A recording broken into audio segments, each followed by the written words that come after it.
Hi Alex, it's Gregory Scott again. It was really nice speaking to you a moment ago. I'm sorry I called so early, but I wanted to get all the details so that the reading isn't vague. I've got your charts in front of me. So I've got half an hour. I want to look at your chart briefly to see what it says in general, and then I want to go through your questions.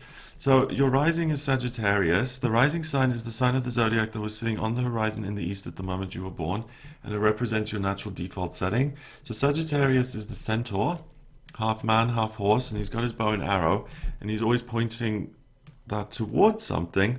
And Sagittarius is about adventure and exploring and expansion and the future and setting goals and being self-motivating and interested in different things, looking to learn and to improve your skills and to broaden your horizons. Sagittarius either operates in a spiritual sense, so it's interested in academia and the higher realms and spirituality and learning. So things like the chi thing you mentioned, so energy work and the spiritual side of things, and then also in an earthy, practical way, it likes exercise, sports, travel, socializing. It's ruled by Jupiter, the lucky planet, so it's super optimistic, and it's your rising sign. So Jupiter is your chart ruler, and having that as a chart ruler is really, really positive because when you do take action, good things happen, especially because the rising is at 11 degrees, which is the master number of service.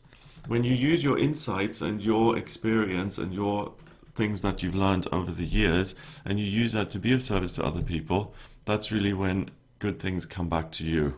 Your sun is at 22 degrees in Aries, so we've got more fire. The sun is your identity, it's what you're striving towards, it's what gives you a sense of power. And the sun in Aries means that you need to have something of your own. So either a business that's yours where you have total freedom and autonomy to do what you like, or freedom in your family, so being the head of a family, being someone who is responsible for a family. It's being either the person that other people look to for support and guidance and security. That's going to give you a sense of fulfillment, or being in a business where you're able to determine the content of the business and you're able to deliver that or produce it in whichever way you want. You've got to have some freedom in your life, and also you need a sense of being valued and like your skills are respected and you're respected and valued, and like you have some sort of emotional control when it comes to other people. So basically that you matter to other people, that's really important. So you want to feel needed, you want to be loved, you want to have this security. And your sun is in your fourth house of family. So having a family of your own is something that I would really, really recommend you do. So finding a partner and doing the whole traditional thing, getting married, having children, I think that's something that you shouldn't miss out on. And you won't. I mean, if your sun's in your fourth house, that's something that's going to be so important to you over the years that sooner or later it's going to happen for you anyway. So it's important that you're picky and that you don't settle, which I don't think you do, and that you continue looking, because being a father and being in a family is really, really going to be very fulfilling to you. So why not do both and really max this out? So if you're working for someone else, ask yourself, what can I do for my own business? And do I want to start a family? And I think both things will really work for you. You were born just after a new moon, so the moon had moved on a little bit. 33 degrees. And the moon is what gives you a sense of ease and comfort. And in Taurus, at 25 degrees in your sixth house, you're creative, you're good with money, you're practical, you're best when you work in a creative industry, where you can get your point across and translate it into something tangible so that you feel good about your work. So you can't just do any job, Alex, okay? For you, it's important that you do a job that gives you a creative outlet. If you don't have that, you'll get bored. So that means that as long as you're able to express yourself in your work, you aren't going to struggle for money and security. If you're you have an amazing work ethic with that moon in Taurus, but you take money too seriously. So structure and security is really important to you, and having a job and having an income is super, super important, because as far as you're concerned, having enough money and a roof over your head and all your physical needs met, that is of paramount importance to you with all this earth in your chart, okay? And that's a problem usually, because when you put money on a pedestal or security on a pedestal, it becomes harder to attain, because it seems like this airy thing up there in the sky somewhere that you have to kind of aspire towards. And the reality is that if you give yourself a creative outlet that lands in some sort of tangible format, you're going to make money. It's going to be a side effect of that creative process. So rather than worrying about your security and have I got enough, ask yourself, what is it that gives me a sense of creative outlet? How can I turn that into a consistent expression? How can I make that consistent, where I either work with other people or provide a service or sell something, so that I can keep doing this, enjoy it, and that the finance is a nice side effect? Your midheaven is in Virgo at 25 degrees. The midheaven traditionally indicates what your vocational aptitudes are. So we're similar age, so you've probably got a good idea of what you're good at already. But I want to read you a list of jobs associated with your Virgo midheaven, because you're going to be good at all of these. Vocations dealing with analysis, detail, and technical expertise. So statisticians, accountants, bookkeepers, computer programmers, teachers of technical subjects. Virgo loves to be the expert, or the person who understands. Okay, so any subject where you're the expert. Critics, inspectors of all types, graphic artists, technical illustrators, craftspeople, and specialists in any field. Health occupations in the social services, mental health workers, therapists, psychiatrists, psychoanalysts. Social workers, employment counselors, nurses, doctors, massage therapists, respiratory technicians, nutritionists, vets, zoologists, sanitation workers, and public health officials. Combined with your rising in Sag at 11 degrees, you need to take your spiritual insights and use them to somehow be of service to other people. So whether that's expressing and talking to them, or writing or creating something other people can engage with, or taking care of people in a physical way, through, so as a nurse or as someone who's into hands-on kind of therapy and channeling that spiritual information. With the sun in Aries, you need to do something that allows you to either have some autonomy. So working as a nurse would be difficult, because you have to ask permission to, go to the toilet. It's too much. You wouldn't enjoy that. So finding either a job or your own business where you do have the freedom to kind of move around as and when. The moon in Taurus, there needs to be creativity involved. And with the midheaven in Virgo, 25 degrees, that's another 7. So that's more mind and creativity. So the key, I think, is to find a format that allows you to take your ideas, your spiritual insights, and to translate them into something that other people can access. So you could be a communicative healer. In a conventional way, I think you'd make an amazing counselor or therapist, and helping people structure their lives through communication. Or you could do it in a physical way by being a chiropractor or a massage therapist. But then I also get that it's not so much about touching people, it's more about finding a tangible home for your ideas. So writing, painting, music therapy, pottery, fashion design, color design, any kind of design, graphic artists, all of that stuff. The thing about Virgo is that Virgo loves information, and it's never overwhelmed with information. It just wants more and more and more. You've got your rising in Sag, so as far as you're concerned, the whole universe is open for you to gallop off into and to download spiritual messages and insights. Okay? So you've got access to all the information in the world, plus your Virgo midheaven says, give me more, more, more, more, more. So you've learned loads. You've probably got a degree, you've read loads of books, you're really informed, you're clever, you're educated, and you know how to work the world, the system as such. So exposing yourself to lots of information where you can get more and more and more is important, because you are hungry for knowledge. But then giving yourself an outlet to pack that information into something other people can access. That's super important. Like, for instance, you know, people who do a PhD, they go to university for like 10 years and then they have a doctorate and then they end up working in Tesco stacking shelves because they can't get a job. It's just such a waste.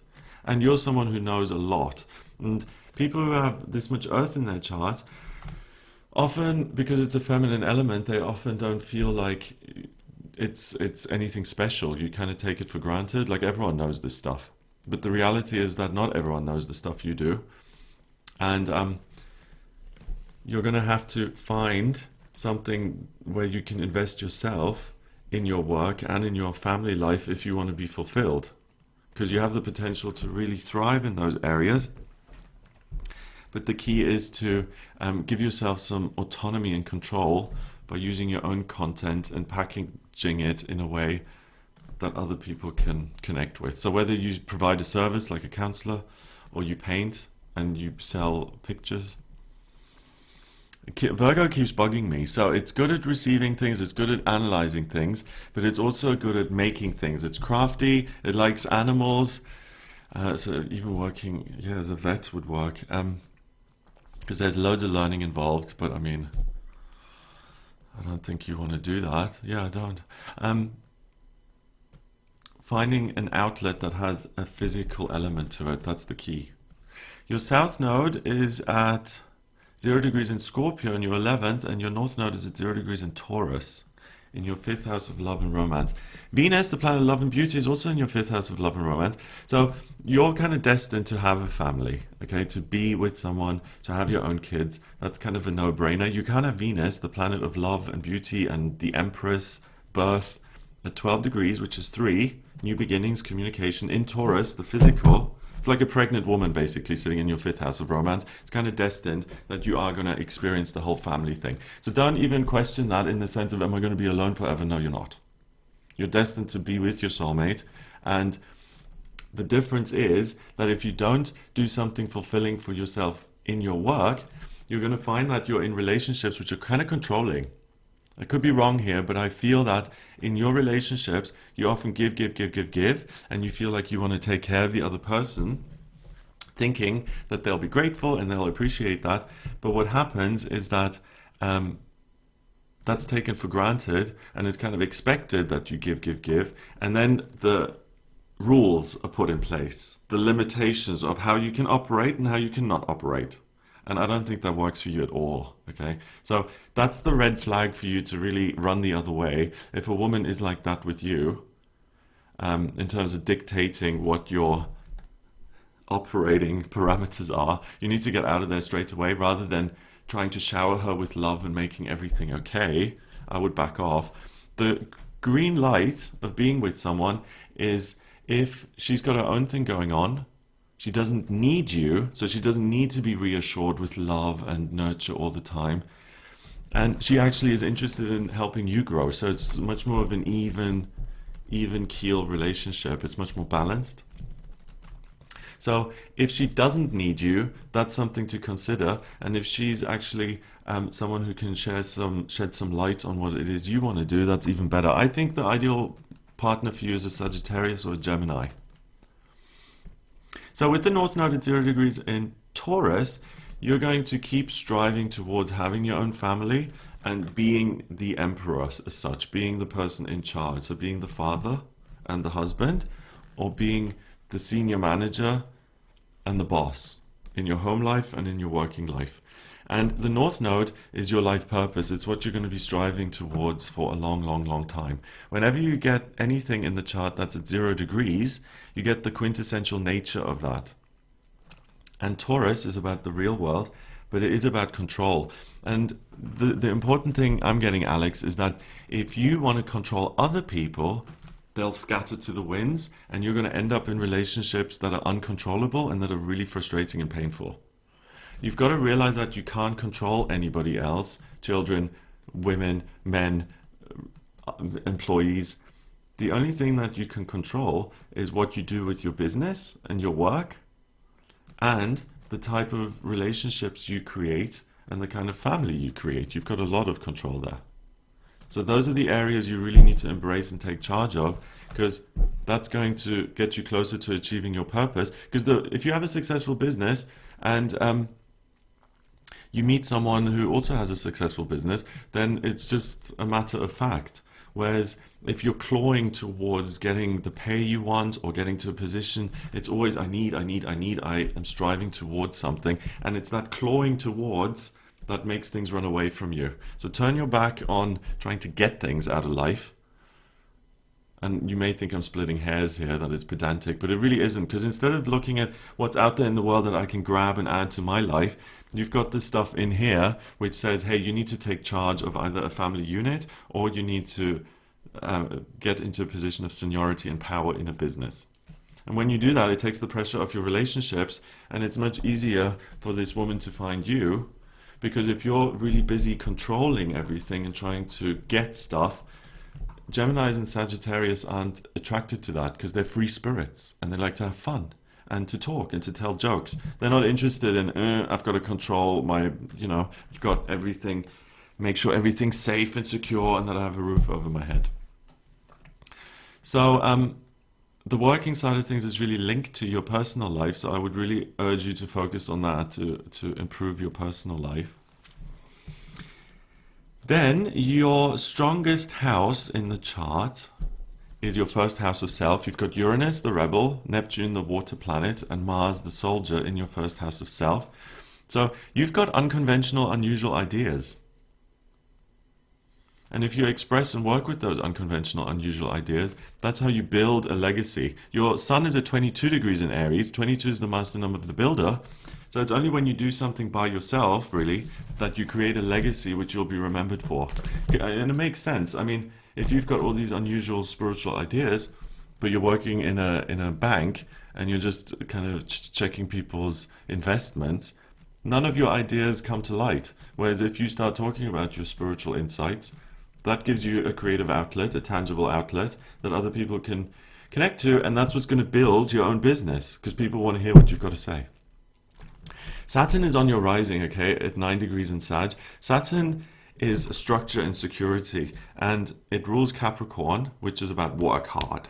Yours is in Sag, so they're fundamentally opposed. Sagittarius is ruled by Jupiter, and it says go and explore for good luck. And Saturn says stay home.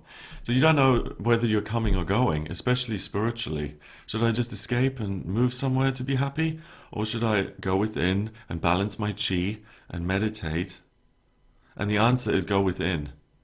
Because your tendency to go and grab and get is really counterproductive, because things just move further away from you. It's like when you're a kid, and when you're learning to swim, you're like swimming away and the person in front of you keeps walking back and back and back, so you have to keep swimming.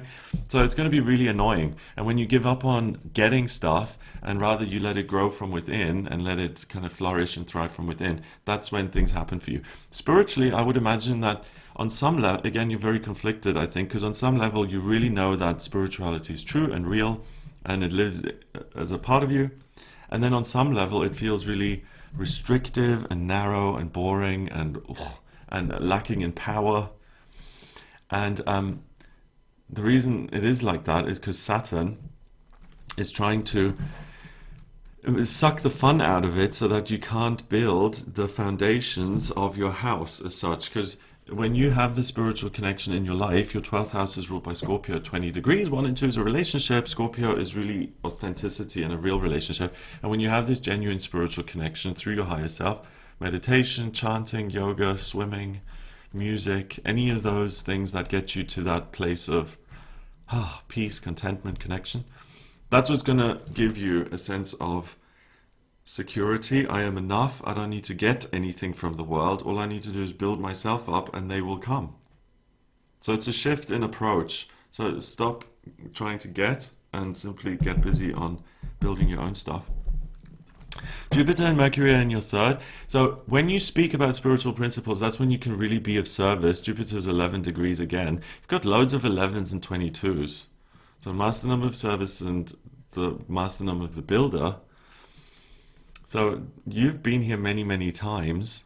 And Alex, I think if you share your spiritual ideas, I think you're a spiritual teacher.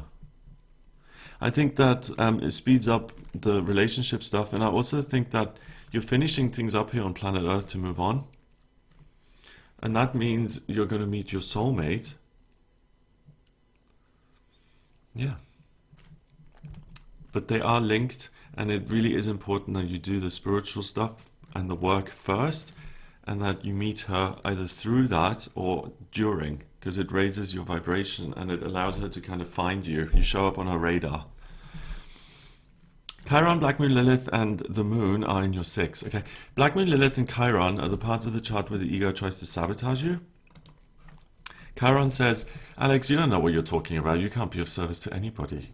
And Black Moon, Lilith says, you know, these words that you're speaking or the books that you're going to write, they're not going to provide you with money. It's just a bunch of blah, blah, blah. You'll never be secure from that. And that is the exact opposite of what's true. It may seem very, because you're an earth, because you have so much earth in your chart, words and ideas may seem very airy-fairy and like they don't have any value, but it's really when you speak your truth and you find a physical home for them, like a book or a tape, that's when you really thrive. And that is exactly why Chiron and Black Moon Lilith are working so hard against you in Gemini, saying, don't speak, Alex, zip it, stay behind the scenes, don't be of service to anyone through what it is you're talking about, your spiritual insights.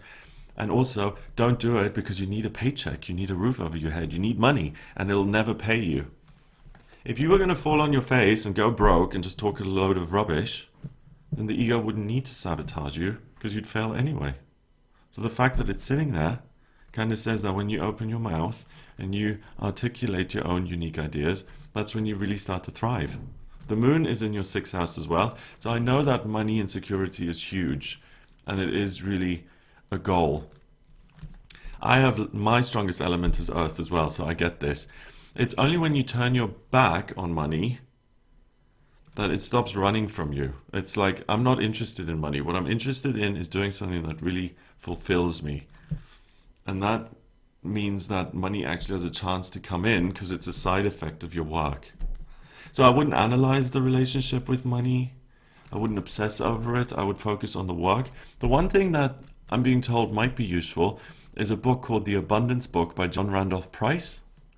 It's called The Abundance Book by John Randolph Price, and it looks at money from a metaphysical kind of spiritual perspective.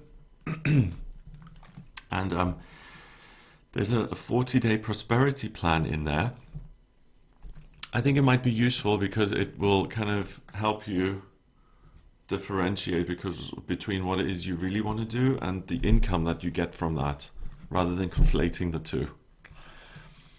Pallas Athena is in your 7th at 12 degrees in Cancer. So the warrior goddess, the mother, is in your 7th house of relationships, another guarantee that you'll meet the right person. Ceres is in your 9th, so the cornucopia of wealth and abundance opens up for you when you educate yourself, either by going to the spiritual university through meditation, or swimming or music, or love, really. That could be a spiritual. Yeah. Or by educating yourself in a practical way, by taking a degree in I don't know, nursing or chiropractic or whatever. Pluto's in your 6th. No, it's at 6 degrees in your 11th, rather, in Scorpio. So I think friendships are a bit of a struggle for you. Because I think you're quite controlling. And I think part of the problem, why things kind of elude you a little bit, because you want them your way. Now, we all want things our way. The way to let go of this is to stop focusing on all the things that you want for yourself, like the perfect woman, and it's focusing on your connection with your higher self, which is already there and which you don't need to claw towards. Once you realize that you've got everything that you need already, that the foundations are already in place, you stop grabbing things, and that's when things really turn around and they start to come in naturally and easily. Because you don't need to be some great psychic to feel when someone wants something from you. And most human beings, when they realize that someone has an interest or someone likes them or someone wants something, they go the other way because they want to meet their own needs rather than help someone else. And also don't fall into the trap of thinking, okay, this woman, she's beautiful, she's nice, she's super controlling, she wants all these things from me, so I can be of service to her by complying with her every whim and demand. That's the road to hell for you. That's the way she's going to take you for granted and then clamp down and control you. And that's why it's so important that you're of service through your work to people who actually want to hear what you've got to say and share. It takes the pressure off your relationships. You've also got something quite remarkable in your chart. You've got a Star of David, which is the rarest thing ever, and then you've got a mystic rectangle. Jesus didn't even have that, okay? Jesus had a mystic rectangle and a grand trine. You've got what he has, plus another grand trine, another area of talent. So what that means is that this is your last lifetime. You've been here many, many times on planet Earth, and you're finishing things up here to move on to your next assignment, okay? So what that means is you're not just going to meet your soulmate, you're going to meet your twin flame. And the difference is a soulmate is someone you can marry and be with for life, and you teach each other, and you work towards overcoming the ego, okay? A twin flame is someone who you can be with and love and be with for life, but you actually overcome the ego together, and you finish things up here on planet Earth, and you move on. So that's the position you're in. But people who are on their last lifetimes usually can only get out by sharing their insights and experiences, often as a spiritual teacher, or as a counselor, as a healer, or a therapist, or a musician, or something like that, where you're really finding a way of packaging your insights that you've learned on this planet, and you pass them on to humanity, to other people who will then carry the torch for you once you've gone. And your sun's at 22 degrees, so it's important that you leave behind some sort of a legacy. So the mystic rectangle is what it says on the tin. It means you're a mystic. You have a personal experience of God. So you've got a phone line directly to your higher self. And all you need to do is practice that and find a format that works for you, and you'll be able to connect. And the Star of David, one triangle points up to the universe and the other one points down. So it's a dialogue. So it's perfect balance between earth and spirit. So when you reach up through meditation or whatever gets you to that place of, I can relax, then the universe complies and kind of talks back. And that's really rare, because a lot of people sit there and pray and they never hear anything. But you'll hear stuff, and you already do. So it's about practicing that and trusting that guidance. Because most people, especially with this much earth, are going to get guidance and say, oh, I'm just making this up. It takes a little bit of practice to differentiate between the ego guidance and the higher self guidance. So your higher self guidance is going to be really small and still. You have to kind of strain to listen to it. It's going to be repetitive over years and years and years. Do this, do this, do this, over and over and over again. And it doesn't feel urgent. It feels calm and easy to dismiss. Okay. The ego stuff, the ego guidance is you have to do this now. It's super urgent. It's really loud and easy to hear. And it always leads you down a bad path. And it blows up in your face. So don't rush out and do anything. I would focus on the spiritual meditation side of things. Listen to your higher self, see what it says about how you should share your messages with other people, what format you should choose, and then go about doing that. You've also got 2 yods in your chart. A yod is known as the finger of God. You are, I mean, I'm not just saying this to flatter you, but your chart is so remarkable. I read a lot of charts and I've never seen anything like this. So, spiritual teacher count. I'd say you're an earth angel. You might not like that because it sounds kind of gay. But an earth angel is someone really who's on their last lifetime and who's here to share their insights to heal other people and to heal humanity. And if that isn't a legacy, I don't know what is. And earth angels always suffer in their relationships. They get taken advantage of. They're usually even abused. And then once they step into their spiritual power, they flip things and meet their twin flame. And I think you're at that cusp where you're really sussing out who you are, and you're going to stop giving your power away to people who want to control you. And once you do that, the right relationship's going to come in. So that I don't even need to look at Ava's stuff to realize that she's not the right person. She was someone who's very in her body and physical, and it's like a relationship on planet Earth. I'm not saying it's materialistic or based on transactions like I'm with you for the security or because we're both good looking and we're so attracted to each other. I think there was more to it, but I don't think she can come up to your level spiritually at all. And she realizes that she can't control you, and that's why she's like, nah, might as well not do this because I can't control Alex. So you've had a lucky escape there. Oh yeah, the Yod. Okay, first Yod is your Pallas Athena and Venus combined with Saturn. Oh wow, okay. So it's not even your work that needs to change so much to take the pressure off your relationships. Just find a meditation practice that's easy and effortless and connects you to what you feel your authentic self is. Once you've done that, that changes your frequency. It opens up things work-wise, but it also immediately opens up things for you relationship-wise for the right person to come in. So I do TM, okay, Transcendental Meditation, and the reason I do that, Alex, is because it's easy and effortless, and for me it's like diving into a pool, and at the bottom of this pool is a stream of consciousness, and by being in that stream of consciousness I get the love and guidance that I need. I've tried Vipassana and mindfulness and Zen meditation. I didn't like any of them because they were hard work and they didn't do it for me.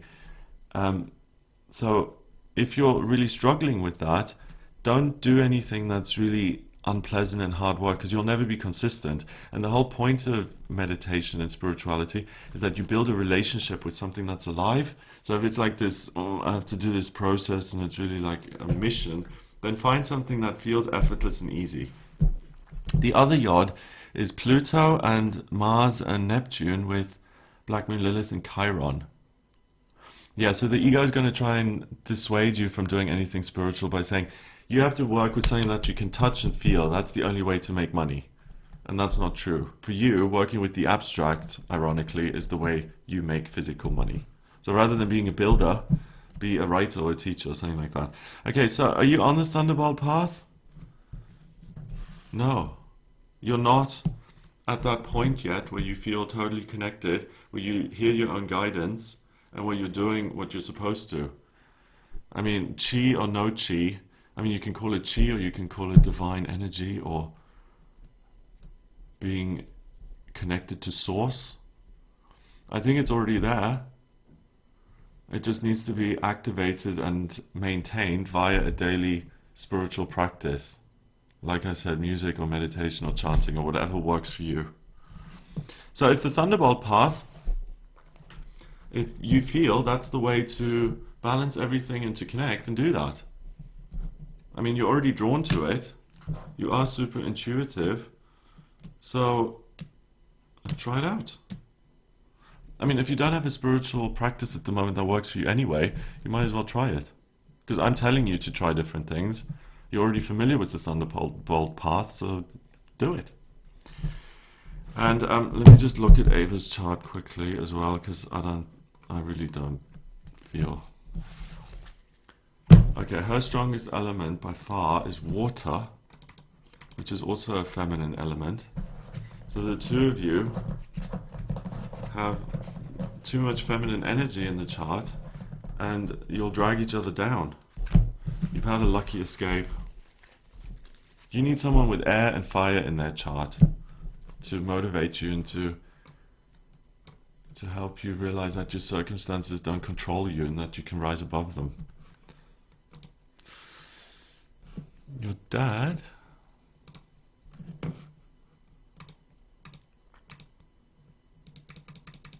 I don't have any medical qualifications. I just need to preface this by saying that your dad is ill, but he's really mentally working on recovering, and he's really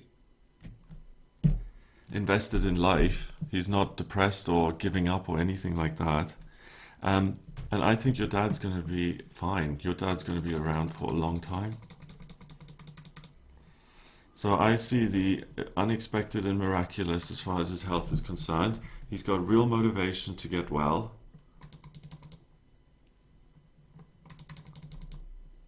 And I really believe in the mind-body connection, and he's got a powerful will, so that really helps him. And I don't know what is the matter with him, but I'm looking at 2023, 2024 here. And yeah, I see him going strong. So whatever it is he's going through at the moment, I see him overcoming it.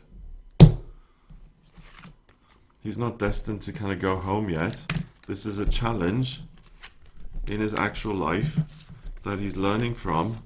He's going to figure it out. His hopes and dreams come true, whether that's regaining his health or not. But it really puts him in a place where he feels like he's letting go of things that don't serve him. He can be the person he wants, and he has the security that he's looking for. So I feel your dad's going to be fine.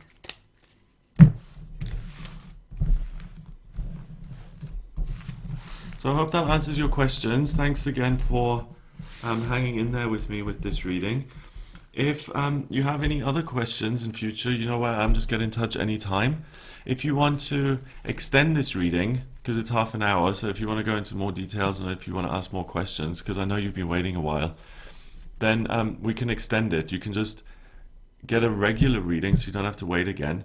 And instead of waiting months and months, I'll just do it in the next few weeks if you want to extend this reading. So if you have more questions or you want to look at other people's chart, we'll cut out the wait time and I'll do it in 2-3 weeks-ish. And you don't have to pay for an urgent one, just pay for a regular if you want to do that, and I'll extend this. Otherwise, please keep me posted on how you get on with your spiritual search and the relationship. And if you want to leave feedback, you can do that on my website. Go to gregoryscott.com, click on reviews, and you can leave a comment there. Yeah, also if you want to look at what's coming up in future and when it's likely that this relationship is going to come in, then extend the reading. But I really feel, as I'm saying that once you get the spiritual stuff in place, and that's not going to take you very long, because remember, you have this direct line to the universe, it really changes your frequency at a very fundamental level, and I don't think it's very far away. I feel she's like a few months away at most. 2-3 months even. So I think you can meet the right woman really soon, but cut the cord with Ava, because it's done. And you know it's done, but you're just still hanging on, and you really have had a lucky escape, because she would have been on you like white on rice and controlled every aspect. Not good. Because if you're going to be this spiritual, like if you're going to help other people, you need to have the freedom to, do what you want. And also with your sun in Aries and all of that, it's not going to work for you to have someone on your back all the time. No. Mm-mm. So don't lament the fact that Ava's not in your life. Or if she is, I really don't think she's the right person for you. I think she's going to be too controlling, and I think you should rethink it. I don't feel like she's around, but if she is, just make sure you're happy before you commit to anything permanent, okay? So again, I hope that answers your questions. If you need to speak about anything else, just get in touch, and I hope you have a wonderful week. All the best.